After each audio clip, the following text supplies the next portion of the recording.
Greetings, ladies and gents, and welcome to this latest narration of the web series Accidentally Adopted. If you're new to the series, there is a playlist listed down below in the description, and as always, I hope that you enjoy. This is a supplemental chapter. Also, I stream every day on the main channel at 9 AM GMT+1. If you're interested in such things, I'd be honored to see you there. Anyways, on to the chapter. Second report to the Lord Justicar on the new species. Uncle, I must report to you that once again I was in combat.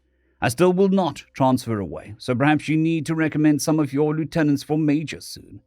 The combat was, well, it was different. Usually, we can expect a surrender at some point. It was a massacre. I've never been more grateful that our ship is a Justicar and not a reeve or a circuit. These guys have to deal with the scorching garbage far too often. There are advantages to only ever fighting against large pirate groups or competent criminal organizations, such as non-obliging suicide cults. As I mentioned before, the toddler-sized biped does know what he's about as an officer, even though to me he seems to have the soul of a non-commissioned officer. There was a sense of wanting to do it myself over the TACnet. The interior of the Turantai ship was covered in webbing, which you might scoff at, as they tend to only spin a small web in their living quarters, but not so. Additionally, there were carcasses of animals encased in sacks of webbing throughout the corridors, and some with the remains of well, let's just say they had definite ideas on what to do with their sacrifices once they were dead. It was more or less routine. We waited for the defenders to cut down the initial boarding force and moved through the docking tube to their airlock and tossed flashes before making entry. Unsurprisingly, the cultists did have armor, but Greg, or Sneaky as he's more often called, insisted that we go with both plasma and kinetic loadouts. I am unsure if this is a personal preference for redundancy, or a more general racial paranoia of the odd, tailless, scarcely furred lemur people. I suspect the latter because he said something about being better safe than sorry, which had the cadence of an old saying, even if it had been translated in the mind first. The other interesting thing is that I did not have to explain how to set up a tactical network. Only the actual use of our user interface, and only then at the points where I could see some ambiguity for a new user. He effortlessly set up an officer's channel for himself, a command channel for the three of us, and directed us to set up our squads with team channels for the junior non-commissioned officers. Importantly, he gave himself permission to break into any of the channels below his, which we used to inform team leaders of details like extra enemy hiding in a room, what looked like a possible explosive device, and signs of life in a victims in need of medical attention. It's clear that he's very used to picking details out of a big picture, and it saved more than one of our men.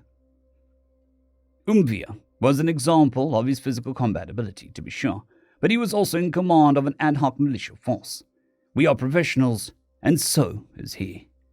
When I tried to compare charts with him over how a military man operates, he was frustrated by his inability to translate some concepts into our language, and swore by what I think to be a deity that he would learn a civilian language as soon as he was able to finally be able to explain things properly, such as his closest animal relative not being lemurs, apparently.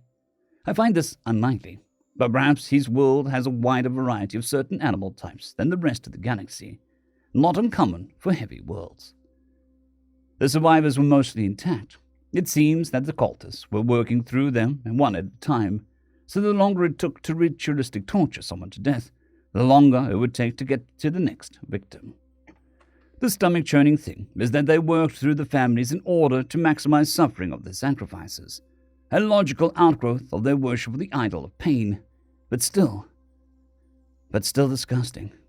Speaking of disgusting, our quarry met these cultists, and he is the one who convinced these wackos to go from torturing animals to torturing people and murdering ships.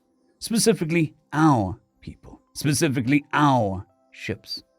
I know we're meant to take him in alive if possible, but I might kill him on sight. Worse, he took a child, the sister of one of the orphan survivors, as a slave. I told Sneaky about it, and he became so angry that the pale pink skin on his face flushed so darkly that it was almost purple. If this reaction is to slavery, or child abuse is common amongst these people, I think they'll make fine allies indeed. He didn't think his duty was done once the civilians were rescued, however. He went and visited every last family with 2 of the children from the ships to ensure that they knew that they were in a place of safety once again. I had the immense privileges of witnessing one such interaction. A child of 7 and another 2 years younger. The younger of the 2 was entertained and uplifted with his presence alone. Yet he still obliged her with shoulder rides and many, many spins, while the older one was much more closed off.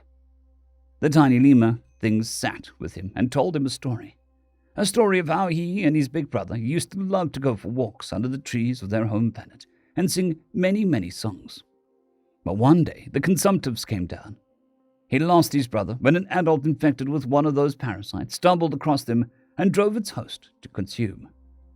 Can't even imagine going through something like that. But the child let down his guard and told about how his friend had been killed in the initial raid. The adorable little officer seemed to be able to tell the boy the right things about his experience. Or maybe it was just the pain that they shared in having lost someone important to violence. I highly recommend more of these tiny, not lemurs, if men like sneaking are even somewhat rare amongst them. Getting access to at least some of them would make our jobs not only far safer from how effective his command is, but the work to be done afterwards would see great benefits. I hope he's considered ugly amongst these people, as if it is so, then they only get more adorable. Regards, Jawman. End of chapter. I would just like to thank the T5 supporters, Bushmaster117, Casper Arnholtz, Dragzoon W.R.E, Elijah Silvercross, Gray, Jon Creighton, and Sevaren Serberous. Thank you very much.